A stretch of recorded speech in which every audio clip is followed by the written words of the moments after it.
अध्ययन कला है और विज्ञान भी। आइए जानते हैं कैसे। आमतौर पर हम सभी कला और विज्ञान को अलग अलग मानते हैं, लेकिन यदि गहराई में जाकर देखा जाए तो ये दोनों आपको एक ही सिक्के के दो पहलू मालूम पड़ेंगे। कला का अर्थ है किसी भी काम को अच्छे तरीके से करने की जानकारी। हम सभी गाते और गुनगुनाते हैं, लेकिन जब हम गाने की कला को जान लेते हैं तो गायक बन जाते हैं। हम सभी कुछ न कुछ खेलते ही हैं, लेकिन जब हम इसे ही अच्छे तरीके से खेलने लगते हैं तो खिलाड़ी बन जाते हैं। हम सभी पढ़ते हैं, तो क्या हम यह नहीं कह सकते कि जब हम अच्छे तरीके से पढ़ते हैं तो अच्छे अध्येता बन जाते हैं? विज्ञान क्या है? ज्ञान का व्यवस्थित रूप ही विज्ञान है। वैदिक ग्रंथों में विज्ञान को व्यवहारिक ज्ञान यानी एप्लाइड नॉलेज कहा गया है। जब हम ज्ञान को प्रयोग में लाने लगते हैं तो वही विज्ञान बन जाता है। विज्ञान का अर्थ केवल रसायन शास्त्र, भौतिक शास्त्र या जीव विज्ञान ही नहीं है। विज्ञान बहुत व्यापक है। जहाँ भी एक निश्चित व्यवस्था होगी वहाँ विज्ञान होगा। हम जो जीवन जी रहे हैं वह एक निश्चित व्यवस्था के तहत ही जी रहे हैं।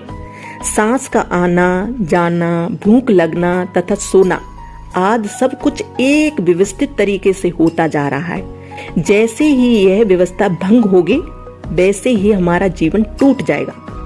मैं समझती हूँ कि अध्ययन करना तो शायद विज्ञानों का भी विज्ञान है। यह एक अद्भुत विज्ञान है।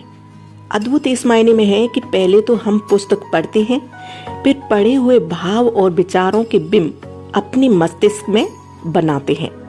हमारा मस्तिष्क उन्हें काट छांट करके उन्हें सजोता है, यहाँ तक कि हमारा मस्तिष्क उनमें अपनी तरफ से नई बातें डालकर उनका रूप बदल देता है। फिर कुछ निश्चित समय तक उन्हें अपने मस्तिष्क में बनाए रखता है। कुछ समय बाद उनमें कुछ को हमेशा के लिए नष्ट भी कर देता है, और जब कभी उनकी जरूरत पड़ती है तो वह हमें निकाल कर दे भी देता है। यहाँ आप इसकी तुलना कंप्यूटर की प्रक्रिया से करें। आप जो कुछ टाइप करते हैं वह मेमोरी में चला जाता है, उसकी आप एडिटिंग करते हैं, फिर आप उसे सेव कर लेते हैं।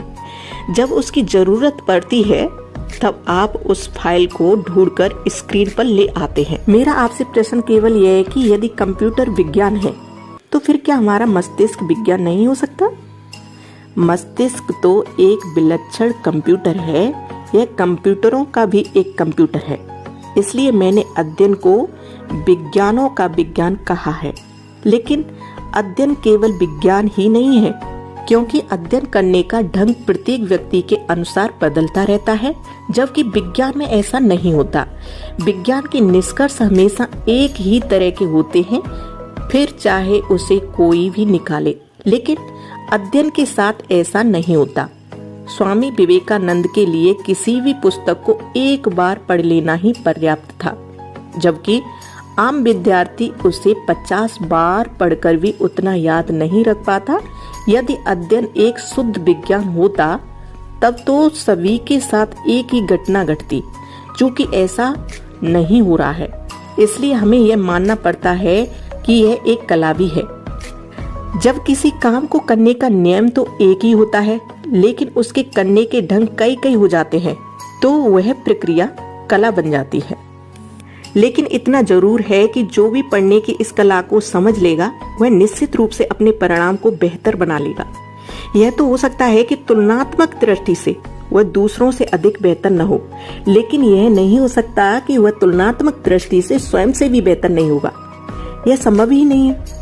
बदलाव होगा और पक्के तौर पर होगा।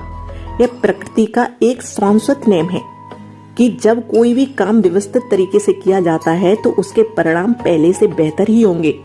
जंगल में पेड़ उगते हैं बिना देखभाल के, वे काफी बड़े भी हो जाते हैं, लेकिन इसका मतलब यह नहीं है कि उन्हें देखभाल की जरूरत ही नहीं होती। यदि उन्हीं पेड़ों को व्यवस्थित तरीके से लगाया जाए और उनकी देखभाल की जाए तो वे ही पेड़ पहले की अपेक्षा तेज गति से बढ़ेंगे और अधिक व्यास वाले तथा अधिक लंबे भी होंगे। हमें इस तथ्य को स्वीकार करना ही चाहिए। तो दोस्तों, आपकी समझ में आ ही गया होगा अध्ययन एक कला है और विज्ञान भी। अगर वीडियो आपको अच्छी लगी हो तो कमेंट बॉक्स में कमेंट करके जरूर बताना, और वीडियो को लाइक शेयर सब्सक्राइब जरूर करना। तब तक के लिए दोस्तों नमस्कार, राधे राधे। मिलते हैं ऐसे अगले वीडियो में।